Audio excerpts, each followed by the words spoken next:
consolidamos a tres compañeros más aparte de mí, uno de economía, José Martínez Mesa, uno de filosofía, Ramón Castillo, y uno de ciencias, que era Juan Armando Vélez. Y empezamos a cantar en los camiones. No siempre vamos los cuatro, a veces vamos dos, a veces vamos tres, pero yo me las aviento todas. Y al subirnos a cantar a los camiones y juntar el dinero ya no era la Sociedad de Alumnos, ahora era el Consejo Nacional de Huelga, se juntaba muchísimo dinero, muchísimo, traíamos botes grandísimos de dinero. Y en estas condiciones nos invitan para que participemos por primera vez en el grito de la independencia, que lo iba a dar el ingeniero Eberto Castillo, y lo dio el ingeniero Eberto Castillo, y nosotros abrimos.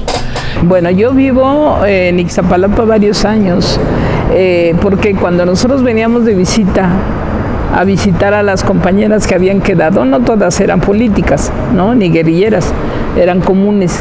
Cuando las veníamos a visitar, veíamos que estaban construyendo el Colonial Ixtapalapa. Torres departamentales Colonial Iztapalapa, con bellísima arquitectura colonial, 3 recampas y todos los servicios. Estaban las banderitas y todo eso, y le digo a Tita, para no perder la querencia, vamos a intentar vivir aquí, ¿no? Y sí, efectivamente, las 2 primeras casas de Colonial fueron las nuestras. Colonial Iztapalapa, perfectamente comunicado y con increíbles precios, desde 3.700.000 pesos y con bajísimos intereses. Ahora, bueno, nosotros tuvimos que salir. Tita estaba en riesgo su vida por la gordura y por la enfermedad, ¿no? Y entonces ella se fue a vivir a Colima con su hijo. Ella era maestra del CCH Oriente muchos años y después fue jefa de cultura, pero ya estaba muy mal, entonces decidió irse a vivir a nivel de mar y se fue a Colima. Yo vendí también mi casa porque yo ya trabajaba en Coyoacán, me quedaba lejos. No podía ver mucho a mis hijas, como tenía que estar con ellas. Y así fue cuando yo me cambio a Coyoacán y Tita se quedó todavía un tiempo aquí, después vendió y ya nos fuimos. Y ahora viven ahí gente también del movimiento del 68, porque está lo que yo le llamo el Naco Mayor, que es del grupo Los Nacos, el Mailo. Y entonces dijimos, bueno, busquemos un nombre que a nadie se le ocurra. Y alguien dijo, pues mira, tomemos el ejemplo de los Xochimilcas. Y dijimos, nos parece correcto. Y dijimos, ¿y por qué no este nombre que a las clases medias les molesta mucho, que es los nacos? Y dijimos, órale, y vamos a ponerlo con K para que se vea más naco, porque finalmente los nacos son los que llegan del campo a la ciudad, ¿no? Y no solamente les llaman nacos, les llaman indios, nahualones, tepujas, yopes, mijes, etcétera, etcétera. Entonces dijimos, los nacos. Tratando de reivindicar justamente este vocablo, y pues ahí les va esta canción y dice 1, 2, 3. Y aunque me ataque, soy naco y qué.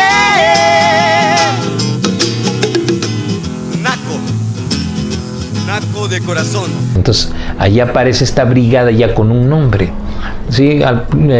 Y viene la toma de la universidad y viene luego el 2 de octubre. Pero, es decir, prácticamente nacemos en la última etapa del movimiento estudiantil. Yo vivía en ese momento en la Jardín Balbuena. Se viene en 71 el concurso para maestros que quieran ingresar al CCH. Yo todavía no tengo los cursos necesarios o el porcentaje para poder dar clases, se pedía el 75%. Entonces no entro hasta el siguiente año, que va a ser hasta 1972. Y cuando entro en 1972, un compañero de aquí, que es Miguel Ángel Gallo, andaba buscando dónde vivir y le dijeron de un lugar que estaba aquí cerca, que era Colonial Iztapalapa. Decidimos acercarnos a este lugar, lo estaban apenas construyendo.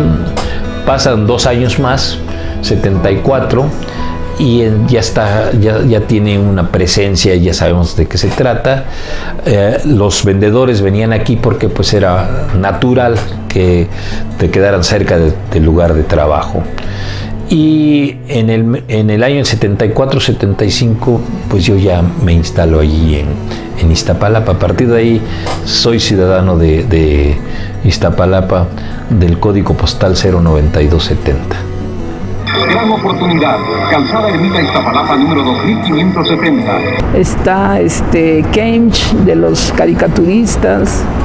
Están compañeros que estudiaron derechos humanos yo estudié derechos, ¿cómo se llaman? Diplomados de derechos humanos, pero en San Lorenzo del Valle.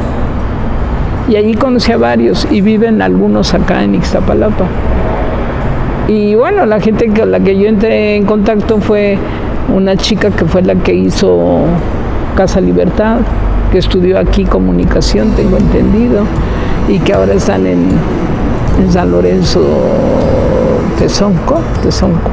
Acabo de ir a presentar lo de ganar la calle, porque ahí hay varios compañeros nuestros maestros, ¿no? De los que viven, hay unos más jóvenes, ¿no? Pero de los que viven del 68, algunos están también en San Lorenzo Tezonco. Nosotros llegamos a Iztapalapa precisamente en 1985, después del terremoto. O sea, en septiembre del 85 fue el terremoto y eso prácticamente hizo que la decisión de mi mujer fuera así definitiva, no hay más, vamos a buscar un terrenito donde podamos tener una casa, alguna manera de un crédito para construir la vivienda, etcétera, etcétera. Y en ese momento, no a raíz del sismo, había varias organizaciones de activistas que, habiendo surgido también y vivido las experiencias del 68, y eso es algo que es virtud del 68. El 68 fue un detonante de toda una formación liberal, diría yo, liberal socialista, ¿no? Y precisamente cuando nosotros andábamos buscando vivienda, mi esposa y yo, en la zona de colindante con la delegación Xochimilco y Tláhuac, pero del lado de Iztapalapa, había un desarrollo impulsado por un grupo de estos compañeros que se habían organizado muy bien y fue ir formando una asociación de colonos, una asociación civil, que por medio del ahorro de los propios miembros de la asociación pudimos ir pagando el terreno y luego el crédito para que se construyeran las viviendas. Y es así como me conecté sin saber con este grupo, Movimiento Urbano Popular, y que bueno, hasta la fecha, más adelante ya fue un activismo político que hemos desarrollado varias cosas, e incluso pues la presencia hoy de Clara Brugada, que viene de esa historia, de esa raíz, de esos esfuerzos organizativos, pues hoy estamos en el reto de hacer gobierno aquí en Iztapalapa. Vivo en la colonia de Churubusco, donde vivieron también mis padres. Y tengo más de, 60 años de vivir en Iztapalapa. Y mi perspectiva del movimiento, desde mi visión como estudiante, pasante entonces de la Escuela Nacional de Ciencias Políticas de la Universidad. Soy nativo de aquí, de Iztapalapa. Mis familias, mis tíos, mis hermanos aún viven aquí. Yo ya no vivo aquí, vivo en la delegación Coyoacán, pero vengo continuamente a Iztapalapa. ¿De qué barrio usted era? Del barrio de San José. El año de 1968 lo recuerdo porque mi hermano estudiaba en la Vocacional 2, yo estudiaba en la secundaria. Por aquellos días de movimiento estudiantil, pues aquí no llegaba mucho la información, pero en virtud de que mi hermano estudiaba en la Vocacional 2, por esa situación nos enterábamos del movimiento estudiantil. Me tocó ver algunas situaciones en las que yo acompañaba a mi mamá a la Merced. Cuando pasaba el camión por la Vocacional 7, los estudiantes nos detenían el camión y se subían a botear, a pedir ayuda económica y hacían pintas en los camiones. Yo participo en una primera brigada estudiantil, te estoy hablando de la primera semana de agosto, que la inscribimos y éramos Paco Ignacio Taibo II y yo, nada más éramos 2 en esta brigada. Estuvimos una semana, yo me subía, cantaba, él hablaba, y el resultado es que juntábamos mucho dinero. Después Paco dijo, sabes que yo me dedico mejor a hablar y a escribir, y dije, perfecto, entonces se continúa esta brigada. No fui de ninguna manera dirigente del movimiento, pero sí fui un participante en las movilizaciones, en las manifestaciones. Bueno, yo en 1968 tenía 18 años, era estudiante de la preparatoria número 4 de Tacubaya, y como tal, como estudiante, pues nos enrolamos como en las escuelas al movimiento, y yo era simplemente un activista. Lo que pasa es que el contexto de ubicación de la preparatoria en Tacubaya se dio de manera muy especial. Fui prácticamente la primera generación en el que ocupaba el edificio de la preparatoria. Estábamos estrenando instalaciones. En el 68 tenía 16 años. Yo estaba en la preparatoria y yo participaba en los camiones recabando dinero para el movimiento. Pues como todo jovencito, pensaba yo que sí necesitábamos un poco de apertura. Es esta situación de que los padres nos mantenían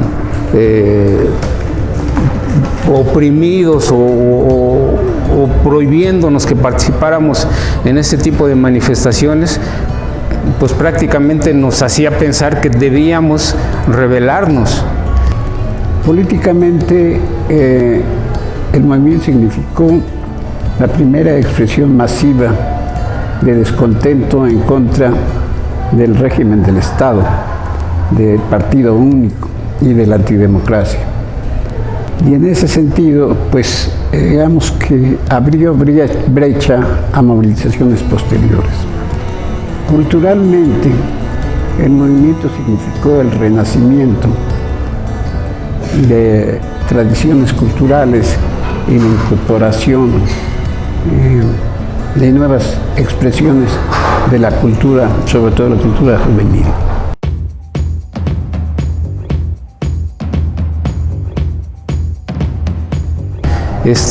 Todos esos pasos se fueron dando a partir de esas luchas estudiantiles, de esa lucha, de esa inconformidad que existía entre los jóvenes, que empezaban a ver el rock como una apertura, que empezábamos a ver la música como un elemento que nos liberaba.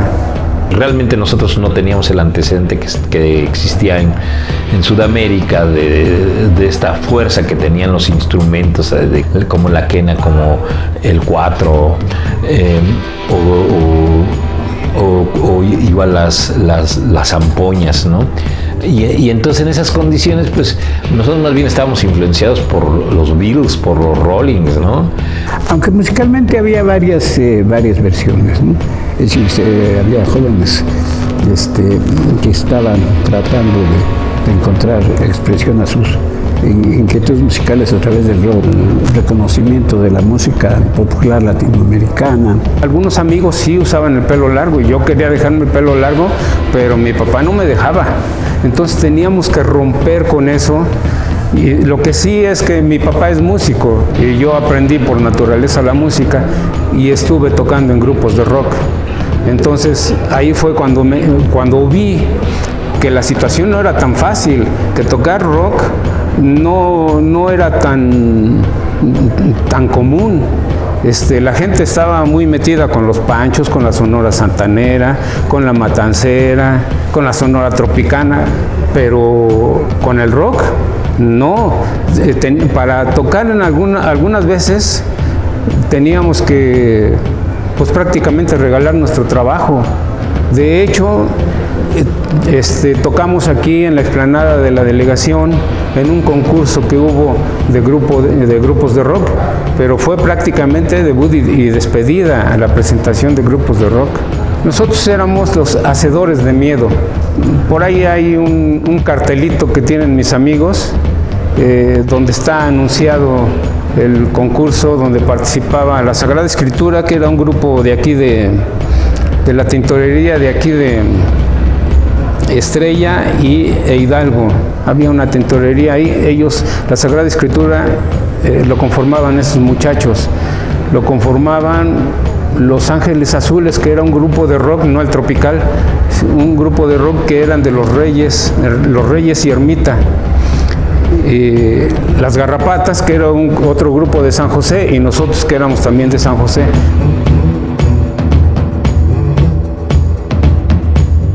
Creo que el cambio que hoy tenemos es prácticamente por esas luchas, la lucha del 68, las luchas democráticas de los sindicatos, la lucha del 71, perdón,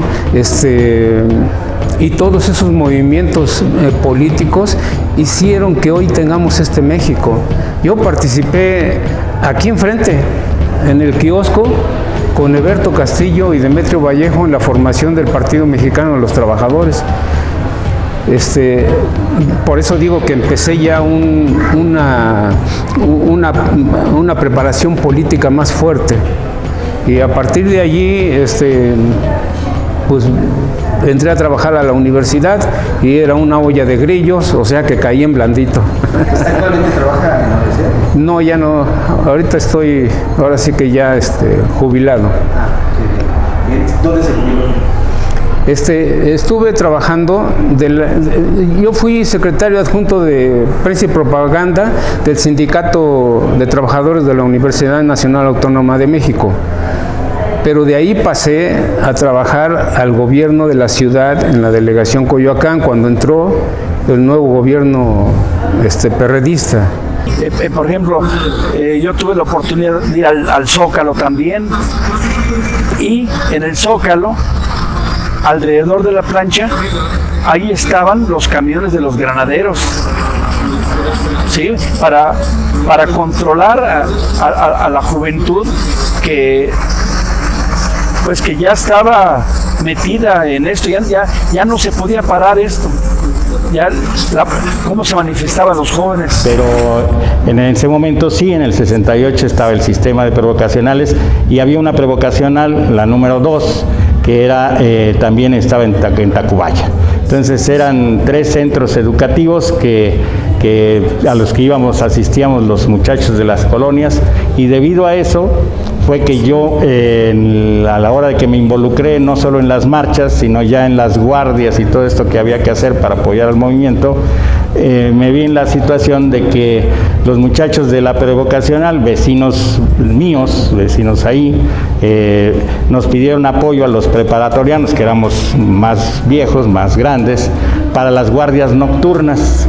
Y entonces yo adquirí ahí una situación especial porque yo me iba durante las noches pues a apoyar ahí en la prevocacional. El movimiento estudiantil del 68 no tuvo su única expresión en el centro, en la ciudad universitaria, en el Politécnico, sino que se expandió a muchas partes en provincia, por ejemplo, pero también en población cercana. Por ejemplo, recordemos las movilizaciones de Topilejo, en donde después de un accidente automovilístico hubo una movilización muy importante de los pueblos, del pueblo de Topilejo, pidiendo la indemnización por los accidentados, pero también de solidaridad con el movimiento. Y así también en Iztapalapa ha sido un poco estudiado, pero una revisión hemerográfica nos ha permitido restablecer que aquí en Iztapalapa también hubo movilizaciones y que hubo sobre todo la represión de la tercera semana de septiembre en contra de un mitin que se hizo con locatarios del Mercado Central de Iztapalapa, que acabó en una balacera y la muerte y la lesión de otro compañero. Pero la cuestión que más me marcó fue cuando se realizó un mitin aquí en Iztapalapa. por ejemplo, aquella ocasión en que los estudiantes se subieron al kiosco, un grupo, ahí se manifestaban y la gente estaba escuchando, no hablaban que se bajaran o los agredían, no, la gente del pueblo los escuchaba. Alguna vez hicimos alguna brigada para allí, llegamos, venía con un compañero que se llama Antonio Alonso, veníamos él, otra compañera que hacía teatro,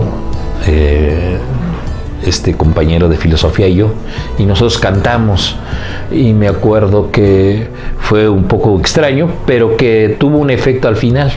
La gente se empezó a acercar, y luego pues ya nos fuimos porque estaban muy cerca el orden de la policía.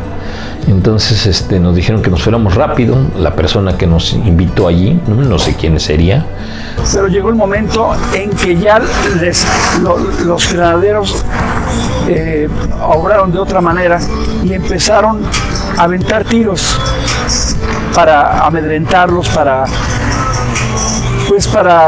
dispersarlos. Y sí, lo lograron, porque empezaron a correr. Y estuvimos, que será media hora, pero fue una cuestión de brigada.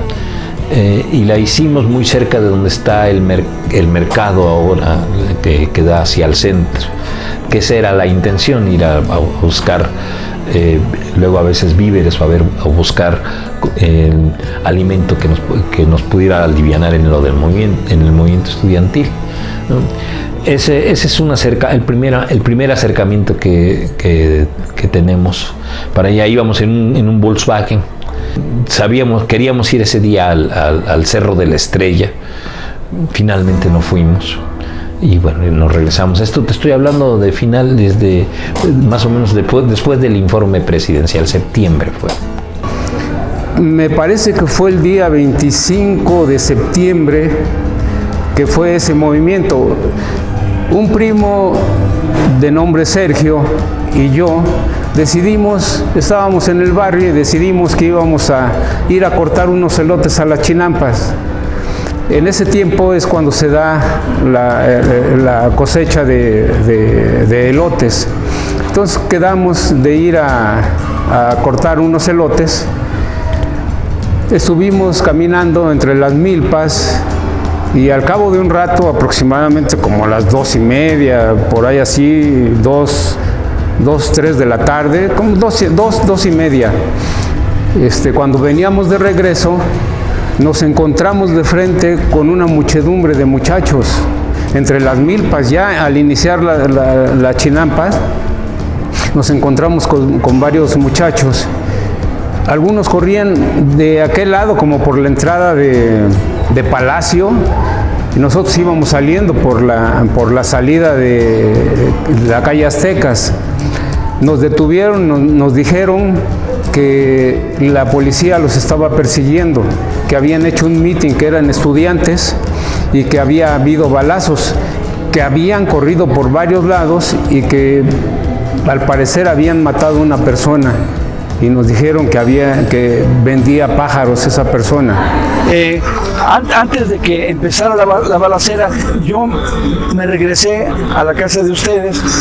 Unos minutos después de que escuché los balazos, ahí donde se observa ese pirul, traían a una persona agarrándolo de los brazos y de las piernas, y yo estaba aquí en esta esquina, en 5 de mayo, afuera de la casa de ustedes, y veía cómo venía el pajarero, que era un pajarero al que lastimaron, y venía chorreando de sangre, desangrándose. Entonces, cuando llegó aquí a la esquina, yo lo acompañé porque lo llevaban aquí al Ministerio Público, y ya dieron aviso al médico legista, pero se tardó el médico legista. Ahí trataban estas personas que lo llevaron, pedían auxilio para que lo atendieran, pero no, se quedó el pajarero ahí y yo me acerqué a él queriéndolo auxiliar, pero pues la verdad no supe qué hacer y se formó una mancha de sangre. Estaba yo observando al pajarero cuando dejó de respirar, vi cuando murió el pajarero. Entonces es una impresión pues que no lo puedo olvidar. Entonces nos dijeron, ¿cómo le hacemos para salir? Entonces mi primo y yo pues dijimos, pues vamos a ayudarles, son estudiantes. Y entonces dejamos lo que teníamos cargando de elotes y dijimos, ok, pues los vamos a ayudar. Los llevamos cruzando prácticamente toda la Chinampa, pasamos lo que es el Diablito, que era en ese tiempo ya era un ojo de agua, pero en ese tiempo ya estaba muy caducado y era prácticamente un pequeño charco. Pasamos el Diablito, pasamos lo que es Santa Rosa y llegamos hasta Avenida Río Churubusco. Los muchachos nos iban preguntando que cómo es que nosotros vivíamos entre toda esa milpa. Digo, bueno, la milpa es para las personas que tienen sus milpas ahí, pero nosotros vivimos en la parte poblada de lo que es Iztapalapa. La gente viene a cosechar y platicando así nos decían sobre el movimiento que había en ese momento. Nos dijeron que había varias manifestaciones o mítines en varios lados. Cuando vieron el arroyo vehicular del río Churubusco, de la avenida Río Churubusco, les dio mucho gusto, se gritaban con los que iban a nuestra izquierda, que ya aplaudían y nos decían que ya estaba aquí la avenida. Entonces, cuando vieron la avenida, brincaron hacia la avenida y se fueron corriendo, muy sonrientes, nos agradecieron mucho el apoyo y ahí terminó prácticamente ese evento de cómo ayudamos a los estudiantes a salir del conflicto que se había suscitado aquí en la explanada de la delegación. Había un temor porque pues aquí había muchos estudiantes y la gente estaba preocupada por los hijos, porque hay ocasiones que de pronto se desaparecían y se iban a las manifestaciones, como yo también me iba a las manifestaciones, hasta que un día iba a haber una manifestación en el Zócalo. Ya me iba y mi mamá me dijo, no vas, pero yo pensé que no era serio. No era serio lo que me estaba diciendo. Y mi mamá me dijo de manera enérgica, no vas. Y es cuando comprendí pues que sí era serio lo de mi mamá. Y ya no volví a ir a manifestaciones. Cuando terminamos, nosotros regresamos a nuestra casa, nuestras mamás muy alarmadas porque se había sabido que había habido un tiroteo y pues nosotros no aparecíamos. De hecho, no le avisamos a nuestras familias. Nosotros tomamos la decisión de ir a la Chinampa por nosotros solos. Cuando regresamos, los vecinos nos dijeron, ¿no? ¿Dónde andan? Sus mamás están muy asustadas. Y les dijimos, bueno, pues andábamos en la Chinampa. Pues ahorita que los vean se los van a zumbar. Entonces sí llegamos, yo llegué con mi mamá y sí me regañó, me dijo que dónde andaba, que por qué no le avisaba. Y bueno, pues ya le platiqué que habíamos encontrado a los estudiantes y que los ayudamos a salir hacia el otro lado del río Churubusco, por eso habíamos llegado tan tarde. Bueno, a lo que me dijo es que no te metas en esas cosas, tu papá dice que no se metan en eso y entonces, pero ya que se quede ahí.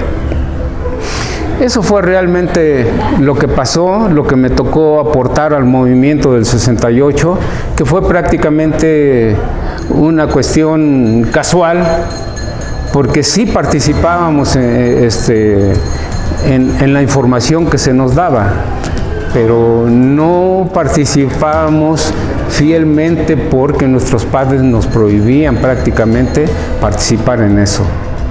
La toma de control por parte del gobierno de las escuelas, inmediatamente después del 2 de octubre, yo no estuve en el día 2 en Tlatelolco, a mí me aprehendieron el día 4 en la prevocacional 2, precisamente porque habían establecido toda una estrategia de acción entre las escuelas de preparatoria y vocacional y dejaron como un tanto relegadas las prevocacionales. Eso nos permitió, en el caso de esta escuela, que tuviéramos todavía 2 días más de poder estar ahí haciendo actividades de impresión de volantes, brigadeo, etcétera, hasta que pues también se dieron cuenta que había ahí otra escuela, otro espacio que había que controlar, y finalmente fuimos aprendidos ahí, yo y otros 10 compañeros más o menos, que estábamos ese día precisamente en el momento en que intentábamos desalojar ya los mimeógrafos y eso, porque sabíamos que ya estábamos en el riesgo de ser reprimidos,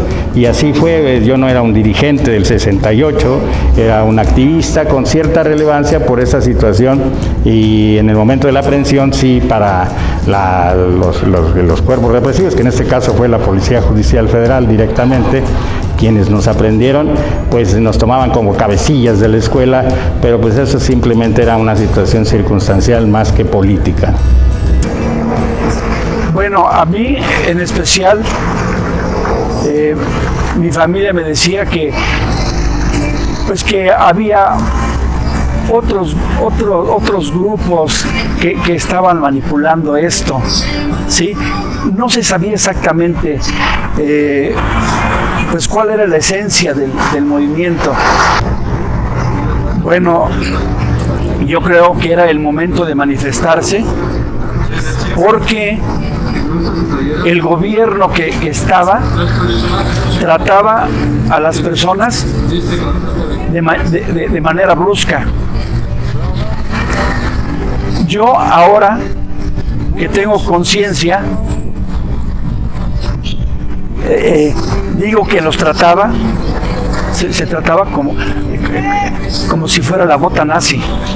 Pues más aún porque en la mañana del 2 de octubre, y eso hay que tenerlo muy en cuenta, había habido una plática, por primera vez un acercamiento entre dirigentes estudiantiles y autoridades del gobierno de la República, representando al propio presidente Díaz Ordaz, y después de ese diálogo pues fue totalmente una trampa, porque en el diálogo se hicieron algunos compromisos de llevar adelante la negociación del pliego petitorio, y lo único que fue un disfraz para poder tener por la tarde la verdadera respuesta y el verdadero rostro que nos iban a mostrar para tratar toda la situación que se estaba viviendo, que era el rostro de la represión más brutal, más despiadada y sin ningún miramiento, sino el único objetivo, aplastar al movimiento.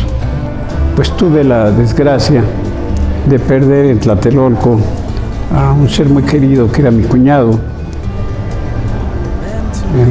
Guillermo Rivera Torres, que era estudiante de la prevocacional número 1 de la colonia michoacana, que tenía 15 años de edad. Recuerdos pues, del cortejo fúnebre que hicimos, recorridos rodeados por vehículos del ejército, es decir, fue un funeral que llamarían de los encapsulados, ¿no? Si íbamos rodeados de ejército, no se permitió prensa, aunque dicen que es luego que se publicó algo sobre la muerte. Y el discurso fúnebre que me correspondió pronunciar ahí, más que dolor, pues tenía y teníamos todos los familiares un sentimiento de rabia, un sentimiento de impotencia. Bueno, sabíamos que había una prisión, ¿no? Sabíamos que estaba esta prisión, sabíamos también que que había un centro, el centro de Iztapalapa. También Iztapalapa tendría alguna relación con el movimiento por el hecho de que en la prisión de Santa Marta Catitla estuvieron presas sus compañeras la Tita, Roberta Bendaño, y la Nacha, Ignacia Rodríguez, junto con otras dos trabajadoras de la universidad. Sí, yo no conocía que estaba la cárcel acá. A mí me decían, es el centro de rehabilitación femenil que está en el kilómetro 16,5 de la cárcel. Pero yo nunca lo había visto, ni me habían dicho que era aquí. Cuando yo llego aquí me sorprendo porque hay guerrilleras presas. O sea que no fui yo la primera que me metieron a una prisión común, ¿no? Yo jamás he matado a nadie, ni he robado. Y nos echaron al final 8 delitos comunes, robo, homicidio, lesiones, para podernos traer aquí. Nos pusieron, es el alias. Para poder entrar a una prisión común como era esta, no podía ser estudiante inocente. Te tuvieron que poner Ana Ignacia Rodríguez Márquez, alias La Nacha, Che Guevarista, porque nosotros no éramos para estar aquí. Nunca debimos de haber estado en una prisión común. Muchachas de 23 años que no habíamos hecho nada. Estando en el secuestro, nos llevan a Lecumberri, a la prisión de hombres. Y entonces ya nos habían dicho que nos iban a liberar a las mujeres, porque así no la cantaban. No, las mujeres se van, yo no sé qué. Y cuando ya llegamos, a donde nos llevan, dicen, bájenlas, quítenle la venda, pero se la quitan primero a la Tita. Y me dice, sí, dicen que nos van a dejar en un parquecito. Entonces la quitan la venda y dice, ya nos dejaron en un parquecito. Y a mí me la quita, le digo, no, es Lecumberri, hay un parque enfrente, no sé si lo conocen. Yo ya había estado ahí, entonces yo ya sabía que era Lecumberri. Nos llevaron a Lecumberri y también ahí hubo tortura psicológica muy fuerte, porque durante más de 72 horas las celadoras se encargaron de estar chingue de todo lo que nos iban a hacer aquí. La verdad sí tenía mucho miedo. ¿Qué decía?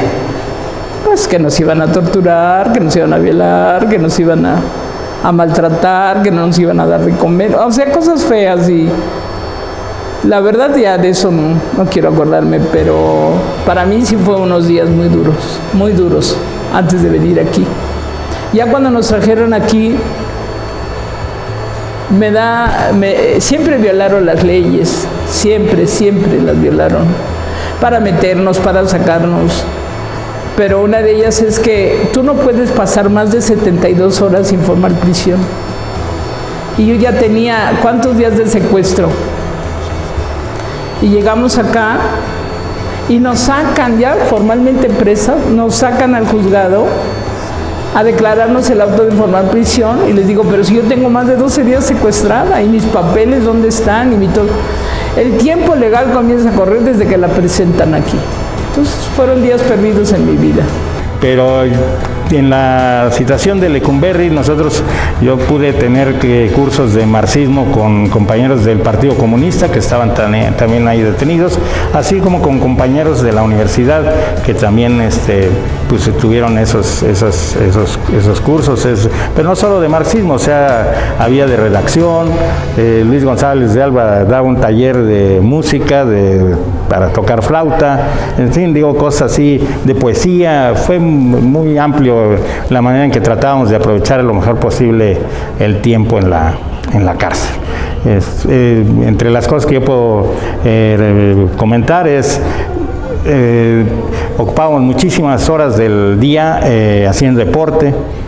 La señora que ya murió, que fue como una madre para mí aquí adentro, que vivía en la celda 6, doña Adela Salazar de Castillejos, que hizo un círculo de estudios del Che.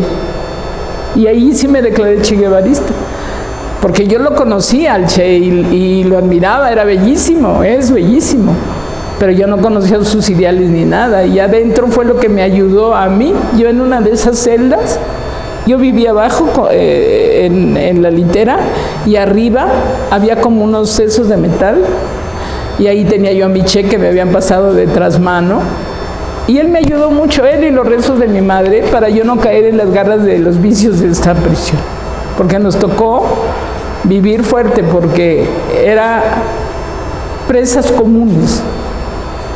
Yo no digo que no conocí aquí al verdadero ser humano. Yo tuve gente muy linda, común, que me apoyó y me ayudó, porque me veían como chiquita, o sea, era un estudiante joven. Pero también había lo maldraneado de la delincuencia, ¿no? Y nos tocó vivir con ello. Y yo siempre he dicho, el peor crimen que el gobierno cometió en contra de las mujeres presas fue meternos en una prisión común como esta. También hay, digamos, secuencias del movimiento por el hecho de que la vocacional 7, me parece que era la que está en Tlatelolco, después de la matanza pues se clausuró, más adelante se demolió y se trasladó aquí a Iztapalapa, y como nos contaba nuestro anterior entrevistado, aquí en Iztapalapa, en la vocacional, se trató de reanudar el movimiento, ¿no? Cuando yo llegué a la vocacional, ya los estudiantes, en las reuniones de estudiantes con otras escuelas nos decían, ustedes tienen que iniciar el movimiento otra vez. Fue una época ya de una formación política un poco más fuerte, pero esa era mi idea. Teníamos que romper un poco esa opresión que nos tenía, en la que nos tenían en aquel entonces. Y luego viene un segundo acercamiento a otra parte de Iztapalapa. Después yo entré a trabajar a arte escénico popular. Ya estoy hablando de los 70. Lo coordinaba Esther Seligson. Y la propuesta que hacíamos era llevar teatro infantil a diferentes comunidades marginadas. Y estas comunidades marginadas durante una semana veían 4 o 5 obras distintas, en el último hacíamos un taller. A uno de los lugares a donde nos envían es a Santa Cruz Mellehualco. Y al llegar allí a Santa Cruz Mellehualco, conocimos un mundo que no sabíamos de él, porque había una especie como de frontera en donde estaban unos individuos que estaban armados, realmente estaban armados, y que nos permitían entrar, y adentro era un mundo lleno obviamente de moscas, de basura y demás. Había un kiosco adentro de ese mundo y había un líder que era Rafael Gutiérrez Moreno, y este líder controlaba a los basureros, tenía una especie de una bóveda para él grande, porque ahí es donde hicimos los talleres, tenía ahí su propia peluquería, porque la veíamos, sus camiones que estaban al lado. Sabíamos que las edecanes eran jovencitas que él vestía de allí y se las llevaba a la Cámara de Diputados, porque él había sido diputado o era diputado. Y entonces allí averiguamos, y esto tiene que ver con el 68, y que bueno, que me acordé, que él hizo un grupo de choque a favor del gobierno de Díaz Ordaz. Y este grupo de choque enfrentaba a los estudiantes y podían ser provocadores. Incluso se habla de que algunos participaron con los famosos guantes blancos. Este grupo de choque pues tuvo sus recompensas. Se habla de que algunos de ellos luego se fueron a los halcones, al que se tenían aquí por el Peñón, donde entrenaban, donde el que lo coordinaba era Alfonso Martínez Domínguez. Todo eso lo conocimos pues allí en ese momento. Y a partir de allí yo escribí una novela que se llama Palabras acerca del color, olor y sabor. Y hablo de estas palabras que están cerca de este olor tan nauseabundo que era este espacio. Y sabemos también que el señor Rafael Gutiérrez Moreno llevaba a gente que apoyara a los mítines. Entonces él podía llevar rápido a que se desplazaran exacto 2.000, 3.000, 4.000 personas. Este señor, por ejemplo, llegó a tener cerca de unos 120 hijos allí con la gente de este espacio. Y este señor, a su mayor parte de sus hijos les puso Rafael, y a algunos les puso Cuauhtémoc. Y resulta que Cuauhtémoc Gutiérrez fue este dirigente del PRI que hace 4 o 5 años, Carmen Aristegui lo denunció porque él creó un puente para prostituir mujeres que supuestamente iban a ser edecanes con diputados, senadores y la clase política. Entonces, bueno, esto te da para mucho y para muchas historias. Posteriormente, cuando yo ya vivía aquí en Colonial, un día nos dijeron que se estaba quemando y se quemaron los basureros.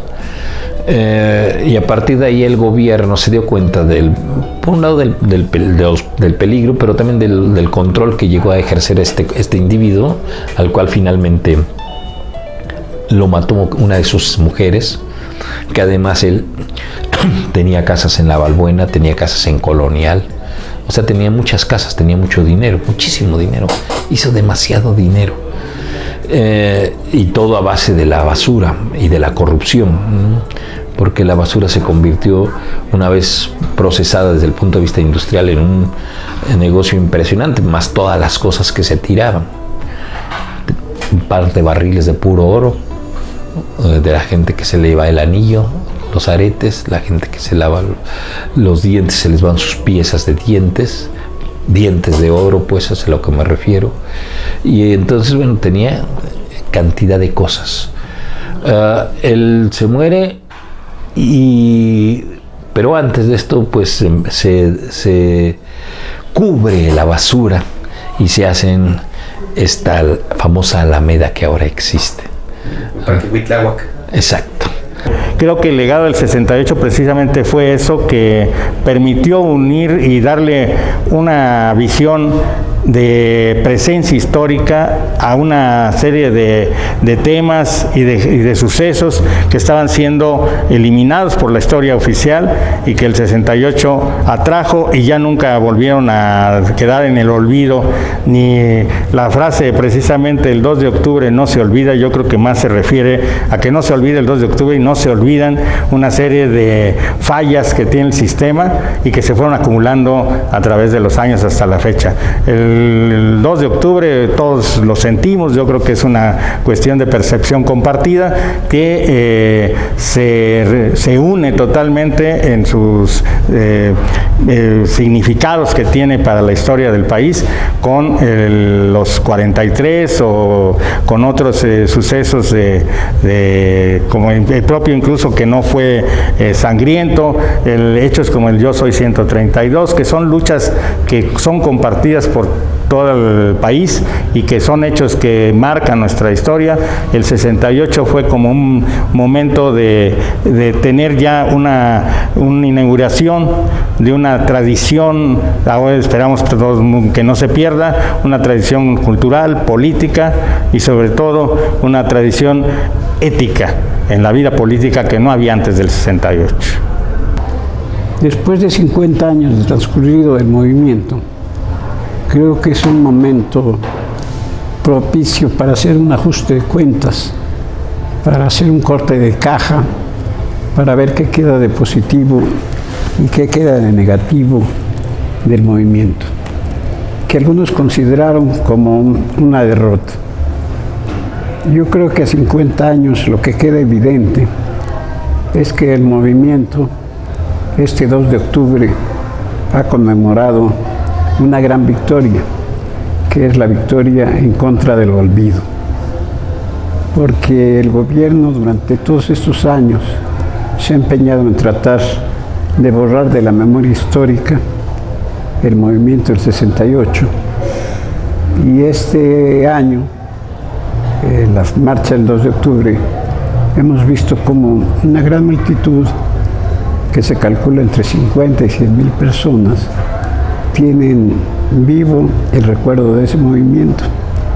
Pero no solo el movimiento como una cuestión luctuosa, no podemos reducir el movimiento a la masacre del 2 de octubre e incluso las masacres anteriores, sino debemos de tener una visión integral de ese movimiento con sus vertientes políticas, culturales y sociales.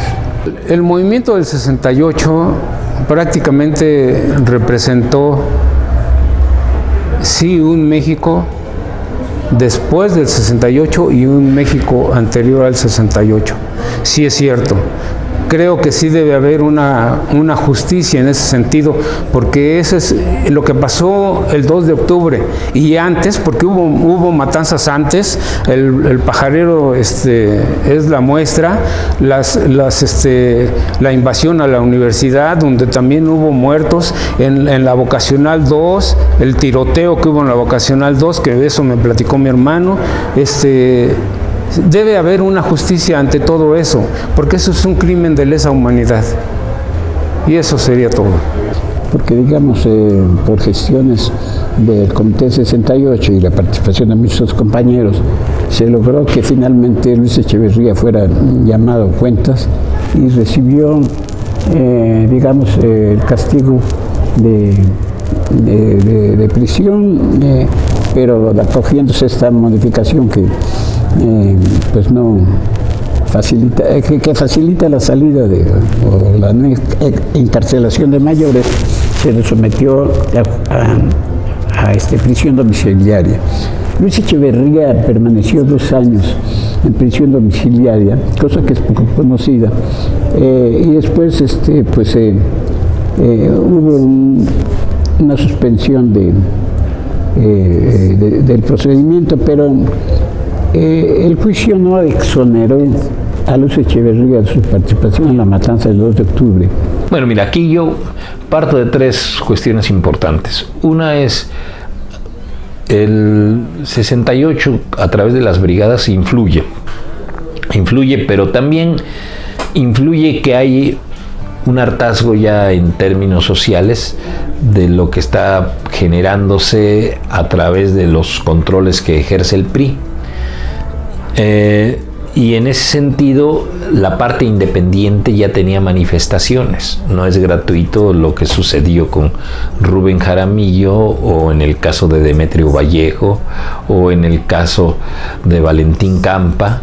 Es decir, y el Estado que es vertical y siente que eso se le sale, y sienten que no los está controlando Fidel Velázquez, a los obreros y demás, empieza a aplicar políticas muy fuertes. Pero paralelamente se empiezan a crear resistencias, y las resistencias surgen, como alguna vez lo dijo Espartaco, ¿no? Surgen como pequeños grupos de 4 o 5 y se van extendiendo. Y un tercer factor es, desde mi punto de vista, las represiones que se hacen sobre ciertos espacios, el control que se quiere mantener por parte del gobierno, y las formas en que se reprime, ¿no? Y bajo estas condiciones, el proceso que se genera va a crear movimientos dentro de los colonos que están sumándose a las justas demandas que existen. Normalmente a veces llegaban a las colonias por paracaidistas, pero finalmente defendieron su espacio y lograron que se legalizaran esos espacios, y que además se empezaron a crear redes internas no visibles, no detectables, ¿no? Y estas redes iban así por debajo de la tierra, dicho metafóricamente. Y desde afuera, con una gran lupa, el gobierno no las detectaba, pero estaban creadas. Y pienso que todo este proceso en Iztapalapa va a tener efectos. Algunos van a ser inmediatos y otros van a ser posteriores. Son procesos distintos que incluso la misma geografía te los va a plantear, ¿no? Pero tú puedes ver aquí todos los grupos que surgieron en Iztapalapa, ¿no? Fueron grupos sociales, políticos, grupos con recuperaciones indígenas, grupos con vínculos con los procesos que se generaban en el campo, grupos que tienen una consecuencia en ese sentido, Sin embargo, también no olvidemos la otra parte. La otra parte es la que hace el gobierno, ¿no? Y que en ese sentido, desde el punto de vista de la dialéctica, si tú ves tesis y antítesis, la antítesis se empieza a fortalecer. Sí, tus contrarios se empiezan a fortalecer y también te van a ir a destruir, ¿no? Y no se van a quedar con los brazos cruzados. Y que esto nosotros lo podemos estar observando. En la cuarta transformación, todos aquellos desplazados del poder están reclamando sus privilegios, los que han sido desplazados, y los que no han sido desplazados, y yo estoy hablando nada más de la pura corrupción, no estoy hablando de industriales ni de otras cosas, ¿no? Pero los que no han sido desplazados están tratando de evitar que se les siga respetando sus cotos de poder instalados a través de la corrupción, ¿no? Entonces, bueno, esto es para que nos quede claro que el proceso de Iztapalapa ha tenido muchísimos momentos, pero tú te das cuenta también que en la Casa de Cultura ha habido una memoria histórica, ¿sí? Y esa memoria histórica es, vamos a recuperarnos, y pienso que esa también es una manera de luchar, ¿no? Porque la lucha, es decir, es cierto, hay que salir a las calles y hay que expresarse, pero también hay que decir, espérense, esto ya no lo queremos manifestar así.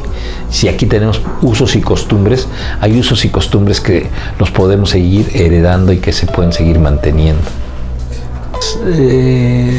CCH surge en 1971.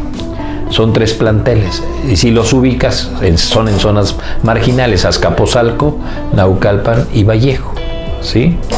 En 72 se hacen los otros 2, Oriente sigue siendo marginal, y Sur, que ya no es marginal, ¿no? Pero que en ese sentido, la idea del doctor González era encontrar por el mundo una forma diferente de poder entender la educación, y se hacen varias investigaciones, y realmente el CCH nace de un proyecto, ¿no?, que se está generando. Lo de menos era replicar la preparatoria, pero se busca otra opción, y es una propuesta que desde el principio es novedosa. Te das cuenta de que los salones son totalmente diferentes a los que tienen las preparatorias. Tenemos 2 pizarrones, uno de cada lado. Teníamos 4 turnos, ahora tenemos 2, como la prepa, pero en ese momento teníamos 4 turnos. Era el aprender a hacer. Y esto se implementa como una propuesta académica metodológica. Y el doctor lo abre en un momento que es importante, porque la generación del 68 veníamos con muchas derrotas, veníamos con muchos corajes, y había muchas maneras ya de luchar. Algunos habían ido al sindicato, otros habían ido al campo, otros a la guerrilla, otros a estudiar. Y entonces el CCH abre las puertas a esta generación. Y creo que entonces el 68, cuando está en esta zona, genera que mucha gente venga de todos los lugares que se encuentran cercanos. En primer lugar, la agrícola oriental, pero en segundo lugar, la gente de Iztapalapa, ¿no? Y empiezan a bajar de la Vicente Guerrero, y empiezan a bajar del Cerro de la Estrella, y empiezan a bajar de Cárcel, y de muchos lugares empiezan a juntarse jóvenes aquí. Y en estas condiciones, el sentido de... Yo creo que esta es una prepa que pertenece a estas colonias, realmente. Es un CCH que pertenece a estas colonias. Y el CCH lo que hace es que genera una propuesta muy cuestionadora, y se desarrolla mucha conciencia. Y parte de toda esta conciencia que se va a heredar, pues serán en los movimientos del apoyo a los movimientos de las guerrillas. Los maestros que entramos venimos del 68, cuando se inicia el CCH. Y estas generaciones empiezan a tener una una manifestación diferente a lo que era la educación anterior. Y muchos empezamos a entender que la participación de los jóvenes es importante. La parte de la política adquiere una fuerza impresionante, es una conciencia colectiva la que se logra, y los jóvenes empiezan a ser cuestionadores, y los primeros jóvenes que llegan a la universidad llegan a cuestionar a la universidad y llegan a cuestionar, sobre todo en la parte social, los métodos que existen allá. Los movimientos estudiantiles se van transformando, porque también volvemos a lo anterior.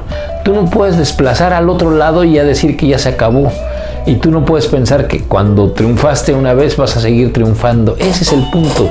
Tienes que seguirte manteniendo en resistencia, en lucha, y tienes que buscar nuevas maneras creativas. Si no, de lo contrario vas a ser aniquilado.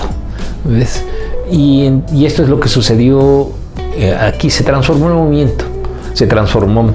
Vino el movimiento del CEU, vino el movimiento del 2000, vino el movimiento un poco cuando se hizo lo de Andrés Manuel, que le hicieron fraude en el 2006, vino el movimiento del 132, digo, apoyados por gente de aquí, a los que me refiero, ¿no? Y se hicieron otros movimientos, ¿no? El más cercano fue el año pasado, el del CCH Azcapo, reprimidos por los porros, ¿no? Pero en esencia te das cuenta de que sí hay movimientos, sí hay presencias estudiantiles, sí hay organizaciones, pero tienen otra dimensión diferente a la que existía. Vuelvo a repetir, las condiciones son distintas. Pues yo creo que hubo trascendencia, ¿no? Gente del TECAP ahorita está, como Ulises Lara, ya en el gobierno, ¿no? Muchos se incorporaron a gobiernos con un sentido más crítico, probablemente no como el de Andrés Manuel, un poco lo del PRD anterior. Y muchos de ellos salieron de aquí, ¿no? No olvidemos, Claudia Sheinbaum salen de CCH Sur, ¿no? Carlos Simas era de aquí, del CCH Oriente. Vemos el caricaturista Hernández era del CCH Vallejo. Eugenia León era del CCH Naucalpan, ¿sí? Luis Pasos decía que aquí ibas a estudiado su comandante Marcos. No sé dónde habrá sacado esa idea. No creo, no sé, porque él venía de Aguascalientes, ¿no? De allá viene, sí, ¿no? En su libro, si lo ha leído, profe. No, no he leído. Sobre el subcomandante Marcos, dice que estudió aquí en ese hecho. Bueno, pues... Es que ya siete pasos en la azotea. Mira, no sé, yo no tengo ese testimonio, pero es muy sencillo. Te vas a los anales de servicios estudiantiles y buscas a Rafael Guillena, y si está, tiene razón él, y si no está, quiere decir que lo inventó, que es lo más seguro, ¿no? También una delegada, ¿no? Bueno, Diony también estuvo aquí. ¿Ah, sí? Sí, ella estuvo del TECAP. De Iztacalco, Coquis. También ella y su esposo, los dos estuvieron aquí. Creo que su esposo estuvo en Prepa 4, pero ella sí, ella estuvo allí. Sí, o sea, se produjo mucho, pues, políticamente, ¿no? Y pues sí, Ixtapalapa, cuando me presentaron a mí el proyecto de que iban a narrar lo del movimiento, y dije que qué bueno, ¿no? Lo del movimiento iztapalapense que hizo el pueblo, porque para mí es un movimiento del pueblo, ¿no? Conforme no lo viví yo, pero me lo platicaron, y luego vi las escenas y conocí a los muchachos y las muchachas. Entonces yo considero que Ixtapalapa es una de las alcaldías más combativas del DF, y nunca me he negado a venir, invitada por maestros, alumnos o por quien me invite. Nunca me he negado a venir acá. Creo que es de los lugares que visito para dar pláticas aquí. Y me decía mi hija el otro día, ¿por qué a la cárcel, mamá? Digo, pues porque allí me requieren, porque ahí estuve, ¿no? Pero, pues porque tengo amigos como tú, por ejemplo, también, ¿no? Que eres ixtapalapense. 2 de octubre, una matanza que el gobierno provocó, y tú dónde te encontrabas? Viendo tu televisor, mientras ellos protestaban en pos de un mundo mejor. No, no, no es justo. No, no, no es justo.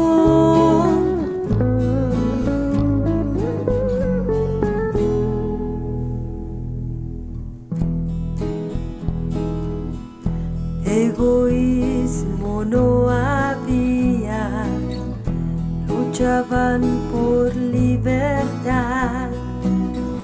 Ese ideal no se ha muerto, ellos jamás regresarán.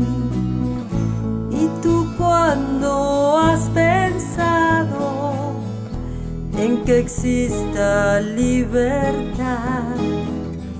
Siempre vives agachado, tienes alma de chacal. No, no, no es justo. No, no, no es justo.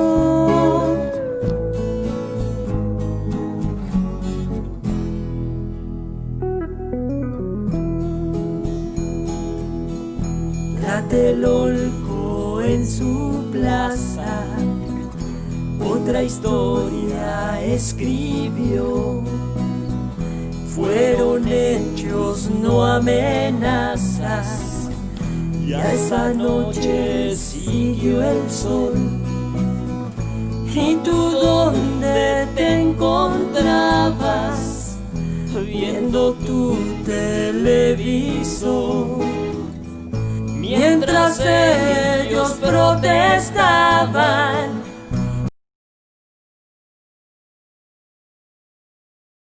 en pos de